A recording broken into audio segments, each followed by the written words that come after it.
I'll put that part on. Get to edit.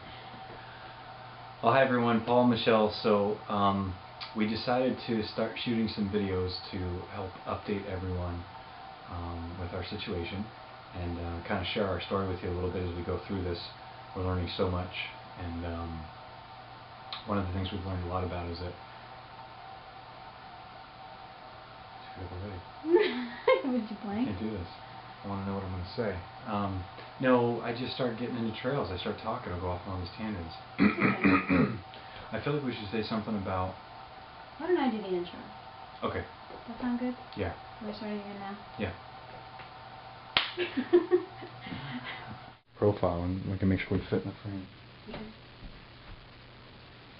Hi, we're blah, blah, blah. We're holding each other right now. Should we hold each other, or would you rather we don't hold each other? Can we get a vote, show of hands? They said hold each other. Ah, okay. Okay, that's okay. Good enough.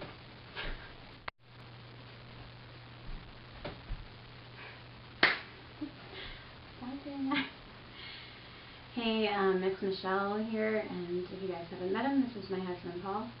And we kind of thought it would be simpler to give an update this way on video rather than having to write out something that I'm going to have to perfect and do bullets and, you know, be well thought out. We're just going to talk to you guys. We don't have the ability to call back everybody that's called and left messages and that sort of thing. So this is the easy way for us to kind of let you know what's going on. So what's going on? Basically, where we're at right now, you might have read my Karen Bridge website story that I was diagnosed with breast cancer about 10 days ago, and I found a lump and went and had it checked out and was told it was suspicious and had a biopsy right in the office there, and was called the next day and told that it was cancer. And I spent the first weekend wondering, you know, am I dying? Like, I didn't know how serious it was, and they didn't know much either at that point. And then on Monday went in to talk with the nurse practitioner at the breast care center at Saddleback, which is pretty awesome. And she explained to me, you know, you're going to be okay. You have to have surgery, and you're going to, you know, have to do these different things, but you're going to get through it. And so since then, we've had this whirlwind of appointments with different, you know, professionals and genetic counselor and such. Right now, we're waiting to hear back on the genetic screening I did to find out about how I test for the breast cancer gene. And we'll hear about that next week sometime. And that will help me determine what sort of surgery I'm going to opt for. We already know that I need to have a mastectomy, at least on one side, and there's some different things that play into that decision on both whether to do both sides and what sort of reconstruction to have. We're waiting at this point to settle on which plastic surgeon it's going to be. There's a concern with my insurance with one of them, and if that gets worked out, we'll use him. And then if not, we'll use a different surgeon for that. And then I would have surgery sometime, hopefully before the end of the month. Anything you want to say? Yeah, I think you pretty much nailed everything. I know Michelle also wanted to mention, if you don't already know, Michelle put together a Facebook group. And the idea of that group is really, we had so many of you reach out to us and say you wanted to help, you were available, what can we do for you? And so a couple things you can do for us. One, just continue to do what you're already doing, encouraging comments, prayers, messages, email, Facebook, phone. Even if we don't respond, we're getting all of them, we're reading all of them, and they all matter to us, they all help. And that's one of our goals, is to keep the most positive attitude we can through this whole thing. It's certainly not easy. So your comments and your encouragement really do help. They really mean a lot to us. So that's a great way you can support us through this. Also, the Facebook group, that's a way for us to reach out to our local friends that have offered to help in a practical way. And there's a lot of different ways you can help us, but Michelle set up a Facebook group. What's it called? Michelle Mills. local help support, Local help support. something like that. But if you check out Michelle's page, you'll probably find it. My Facebook page. Or Facebook page, you can find that group. And that's just a way for us to post quick updates. A lot of these appointments that we have are, we make the appointment today for tomorrow morning. A lot of them are last minute. Some of them are same day. And the more I can go with Michelle to these appointments, the better for a lot of different reasons. So that means help with the kids and things like that. So Facebook group's a great way if you want to help us in that way. Thank you so much. What else? Anything else we wanted to cover? Well, regarding help, I've already received an amazing amount of help with the kids and with bringing me fresh fruits and vegetables and talking on the phone.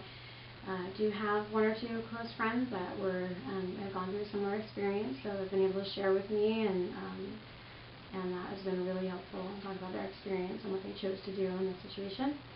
And let's see, I went to a support group tonight at the hospital, breast cancer support group, and that was super helpful.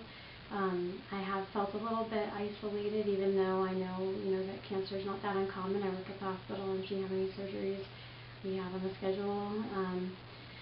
But when it's happening to you, it's definitely still an emotional roller coaster since the day that we found out. Some days I feel great and I feel confident and I feel inspired by all the support I'm getting, and I feel then later in the day I'll get a piece of disappointing news about some aspect of reconstruction or something, and and be feeling badly. I'm feeling bad for myself again. And so that's difficult, but with all the support we've got from family and friends, that really has made all the difference.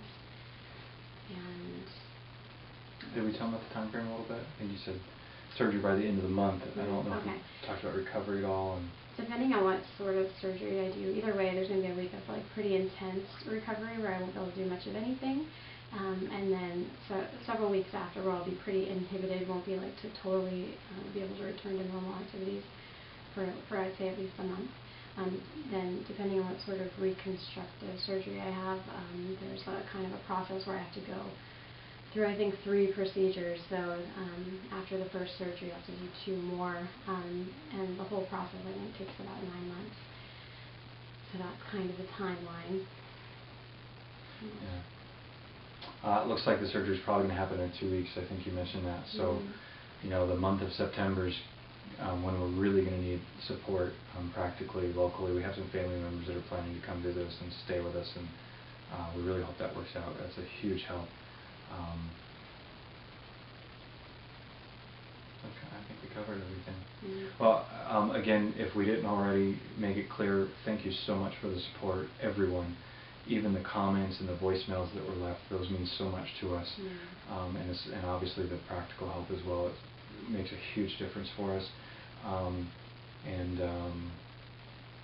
We really hope that we're going to try and continue to do these videos to keep you updated, and also to kind of document our experience, not only for us to look back on, but hopefully to help raise some awareness in families, and understanding a little bit about family genetics and things like that, and risks, and how young we're starting to find cancer.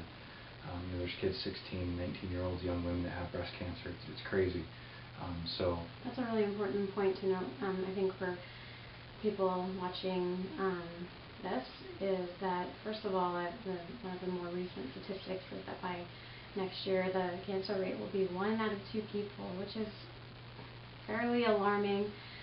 People, it's important to understand how you can, protect yourself, and if I had understood, if I had known about my family history ahead of time, there's some different steps I could have taken. I could have had diagnostic imaging done earlier as a preventative measure, but I didn't find out until I sent out a message asking specifically family members to let me know if they knew of or had been diagnosed with any sort of cancer, and I found out that there's a significant cancer history in my family, and I just never even thought to ask before. So that's something I think important for people to be aware of, that you don't ask, you might not find out. So So yeah. Anyway, thanks again, everybody. Let me, you know, we love the encouraging messages. Keep them coming, and thanks for watching.